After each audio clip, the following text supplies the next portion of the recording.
rocket, which in turn drives down the cost of access to space. To that end, tonight's booster will be flying for the 20th time, and the SpaceX team is working toward qualifying our fleet of Falcon boosters and fairings to support 40 missions each. At the very base of Falcon 9, there are 9 M1D engines.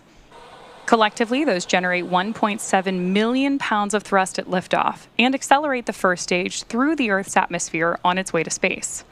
Just about 2.5 minutes after liftoff, the booster will separate from the rest of the rocket to make its way back to Earth. Stage 2 then continues on to its target altitude, where it will deploy today's payload. After stage separation, the booster will be returning to our drone ship, Of Course I Still Love You, which is currently stationed in the Pacific Ocean. Great view of it there on your screen as well. To date, we've landed a Falcon booster 344 times. Now coming back to this spectacular nighttime view of Falcon 9 on the launch pad, above the first stage is the second stage, which has a single Falcon Merlin... 9 tanks are pressing for strong back retract. Perfect. They were pressing up for strong back retract. Now that second stage has a single MVAC engine that will ignite after the first stage separates. That second stage is what will carry the NRO payload to orbit. Located above the second stage is the payload fairing, which is the large barrel structure at the top of the rocket. At 17 feet in diameter, the carbon composite payload fairing protects satellites on their way to orbit, and those halves will be jettisoned around 3 minutes into today's flight.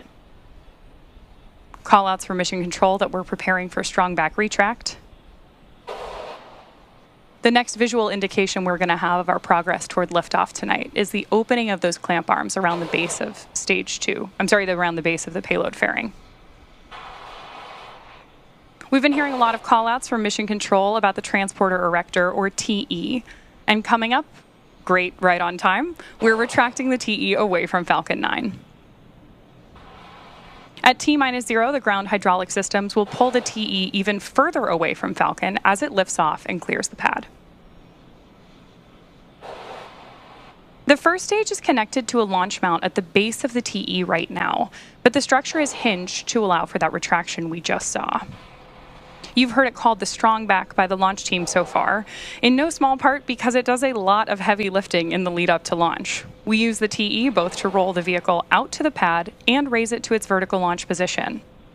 The TE is also what we use to route the vehicle's fluids, power, and telemetry umbilicals from ground systems to the rocket and payload, until Falcon 9 switches to internal power and clears the pad.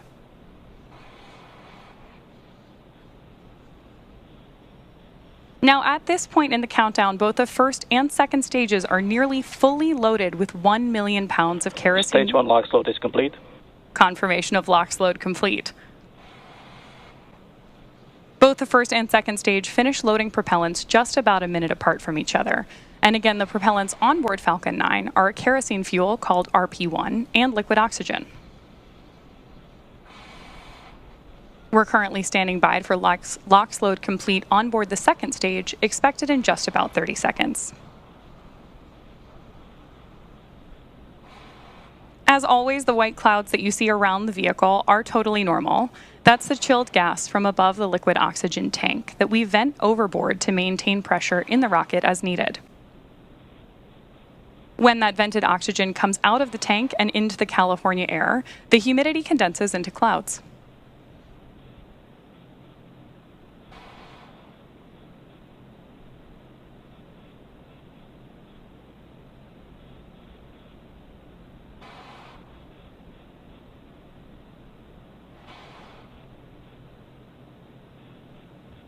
Standing by for confirmation of LOX load complete on stage 2.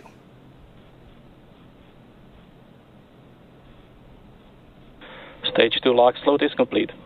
Right on schedule.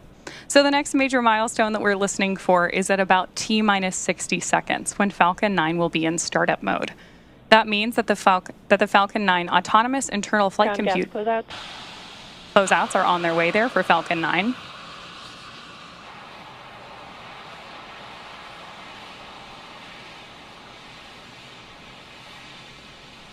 And we are just about 15 seconds away from startup mode, when those autonomous internal flight computers will take over the launch countdown. Then just inside of T-minus 2 seconds, we will light the M1D engines for liftoff. Falcon 9 is in startup. There's confirmation that Falcon 9 is in startup mode. And at this time, the NRO payload continues to be healthy, and our Falcon 9 team is tracking no issues on the rocket. LD is go for launch. There's confirmation from our launch director that we are go for launch this evening. So let's sit back and watch as Falcon 9 lifts off from Vandenberg Space Force Base in California. T-minus 30 seconds.